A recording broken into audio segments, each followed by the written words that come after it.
मनाए, है ना। तो कल एक त्योहार आ रहा है 14 फरवरी को। कौन सा त्योहार है? Valentine day. भारत माता की जय, जय श्री राम, जय दुर्गे मैया। लेकिन मनाएंगे वैलेंटाइन डे। अब रोज डे निकल के गया, वो भी रोज की तरह निकल गया, कोई विशेष नहीं था उसमें, है ना। हग डे, ऐसे ऐसे तो नाम चलते हैं ना। प्रपोज डे, एक दिन अपने धर्माचार्य की टीवी पे बैठे थे, वो प्रपोज डे का टाइम बता रहे थे। प्रपोज करने का 9:32 पे सही टाइम है। अब वो पंडित जी के भी घर को ही पहुंच जाए तो दिक्कत ही दिक्कत हो जाए। ऐसे ऐसे डे, हग डे और पता नहीं क्या क्या तो डे है। ऐसे ही एक डे है वैलेंटाइन डे। अरे बात हम कह रहे थे ना, बेटियां शान होती हैं हमारी, अच्छी बात है। तो जो बेटियां वास्तव में अपनी संस्कृति से परिचित है और उसको मानती हैं, वही हमारी शान है। नहीं तो वो अभी देख रहे हैं ना, एक एक चॉकलेट में क्या क्या हो रहा है। टिकटॉक पे कौन बैठा है? वो वही बेटियां तो बैठी हैं जिनको हम शान कह रहे हैं, है ना। आधी आधी किलो क्रीम पाउडर लिपस्टिक लगा करके वो बैठ जाती हैं सुबह से, और बस टिकटॉक और अपना। वो तो परमात्मा ने अंगूठा ऐसा बनाया है, घिसता नहीं है, नहीं तो अब तक बचता नहीं। बस उसको चलते जा रहे हैं, चलते जा रहे हैं। एक अंधा आदमी आगे जा रहा है, वो कम से कम डंडे से चल रहा है, उसको पता चल जाएगा आगे गटर है कि क्या है। लेकिन ये जो मोबाइल वाला अंधा है ना, उसे तो कुछ नहीं दिख रहा, वो गिरेगा। तो अंधे से भी बुरे हैं। तो वही टिकटॉक, लाइकी और वो सब कुछ। तो एक बहुत अब तो ट्रेंड कर रहा है Valentine day, Valentine day, Valentine day. बहुत पवित्र त्योहार है। अभी क्या करेंगे, भाषा थोड़ी ऐसी हो सकती है, लेकिन आप समझिए सभी युवा हैं। वैलेंटाइन जो आदमी था वो रोम का आदमी था, है ना।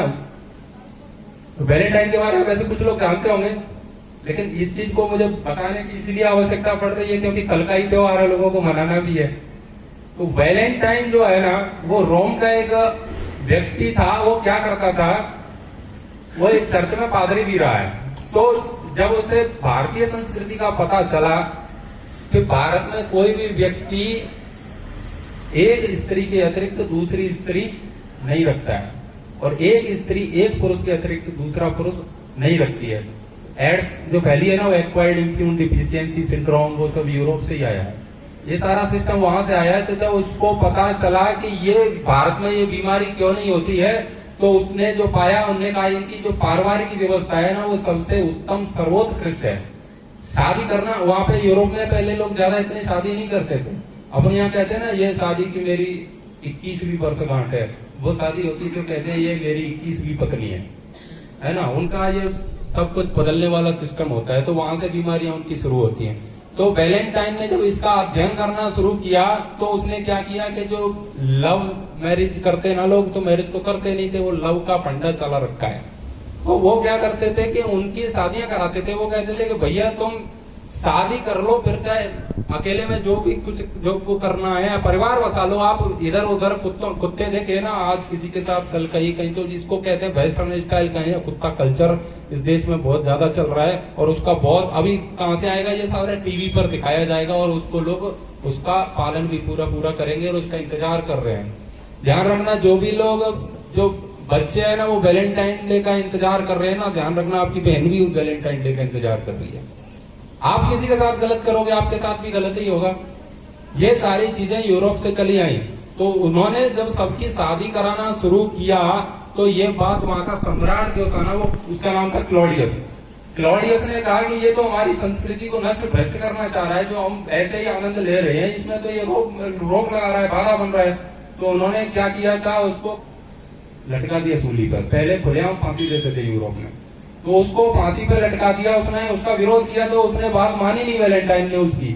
उसने कहा कि नहीं, ये भारत की पद्धति है, मैं इसे मानता हूँ, इसका प्रचार करूंगा जब तक जीवित हूँ तब तक। क्लॉडियस ने उसको 14 फरवरी को उनको सूली पे लटका दिया। तो जिन जिन लोगों की उसने चर्च में शादी कराई थी, तो हम जैसे बरसी मनाते ना, अपने पूर्वजों की मनाते ना, ऐसे उनने उनको जो मानते थे, क्योंकि वो बीमारियों से बचे, उनके जीवन में शांति आई, तो उनने क्या किया कि उनका प्रचार करना शुरू किया। और वैलेंटाइन डे मनाना 14 फरवरी को उनने शुरू किया था। अब उनने क्या किया था कि जो लोग आवारा कुत्तों की तरह घूमते हैं, वो नहीं घूमे, जो शादी करते हैं वो वैलेंटाइन डे मनाए। हालांकि हमें तो, हमारे तो पूर्वज भी करते थे, अब भी करते हैं, आगे भी करते रहेंगे, तो हमें तो वैलेंटाइन डे की कोई जरूरत ही नहीं है। इसमें फिर भी एक बात समझने की है कि लोग मना रहे तो क्या उन्होंने क्या किया कि जो लोग इधर उधर घूमते फिरते हैं वो लोग ऐसे न घूमे, उनकी शादियां कराएं। तो वो आदमी शादी कराता था, उसकी बरसी मना रहे हैं, वहां मतलब बता रहा है कि भैया ऐसे मत रहो, आप भारतीय संस्कृति के पीछे पीछे चलो। लेकिन हम उसी का अनुसरण करके उसी की बात को नहीं मान के और उल्टा कर रहे हैं। हालांकि वो सही भी बताए, उसकी भी हमें आवश्यकता नहीं है। हमारे तो वेद दर्शन उपनिषद ये भारतीय संस्कृति की पहले से ही बात करते हैं, तो उनकी तो कोई जरूरत ही नहीं है। मानते भी हो तो उसने जो किया ना वो समझो ना, उसने तो बीमारियों से बचाया, उसने ब्रह्मचर्य का पालन करने की जो बात कही उसको तो हमने माना ही नहीं। हमने तो बस वैलेंटाइन करके शुरू कर दिया यहाँ पर, और बस गार्डन में देखो जा करके बैठ जाते हैं और फिर कहते हैं बजरंग दल वाले आ गए। अब वो तो आएंगे, लट तो पड़ेगा, पढ़ना भी चाहिए। मैं चंद्रशेखर आजाद पार्क में गया था इलाहाबाद, बहुत बड़ा पार्क है, और एक वो चंद्रशेखर आजाद जी थे, वो ब्रह्मचारी थे और उनके अंदर बहुत शक्ति थी और देश के लिए उन्होंने अपना बलिदान किया। उस मैदान में मैं गया देखने के लिए, उसमें जितने पेड़ थे उतने ही जोड़े वहां पे बैठे हुए, एक एक पेड़ के नीचे एक लड़की एक लड़का आए थे, कॉलेज से कहीं की भी पढ़ के आए हम कहने के लिए। और चंद्रशेखर आजाद जी के पार्क में ये चल रहा है। तो ये तो एक ही पार्क है जो मैंने देखा है, तो हम और भी देखते रहते हैं और कल देखने को मिलेगा टीवी पे, बहुत ज्यादा पर्व जैसा मनाया जाएगा, है ना। जिनमें लट पड़े बहुत अच्छी बात है, बजरंग दल वालों को मेरी ओर से भी सहायता प्रदान करेंगे हम तो वैचारिक रूप से, या जो कुछ भी।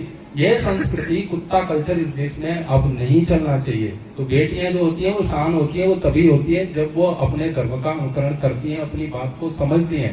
तो वैलेंटाइन यहाँ पर नहीं मनना चाहिए, rose day, propose day, hug day और कोई भी। एक चीज और कहना चाहता हूँ, कल अपने महर्षि दयानंद जी की जन्म जयंती थी, तो हम बहुत सारी हमारी जो टीम थी सोशल मीडिया की, उन्होंने ट्विटर पर ट्रेंड कराया था आर्य समाज के नाम से, महर्षि दयानंद के नाम से। तो कल ट्विटर पर आप लोग चलाते हैं तो उसको चलाइए आप हवस डे के नाम से। कल किसके नाम से प्रचारित करना है उसको? हवस डे, है ना, वो हवस ही है। अच्छा, चिल्ड्रन डे कब मनाते हैं? 14 नवंबर। 14 नवंबर को मनाते हैं ना। 14 फरवरी से 14 नवंबर तक कितने महीने हो रहे हैं लोग? फरवरी से मार्च, अप्रैल, मई, जून, जुलाई, अगस्त, सितंबर, अक्टूबर और नवंबर। बच्चा कितने दिन में होता है? 9 महीने में होता है ना। तो 14 फरवरी के गिफ्ट है, महीने बाद सड़क पे मिलते हैं।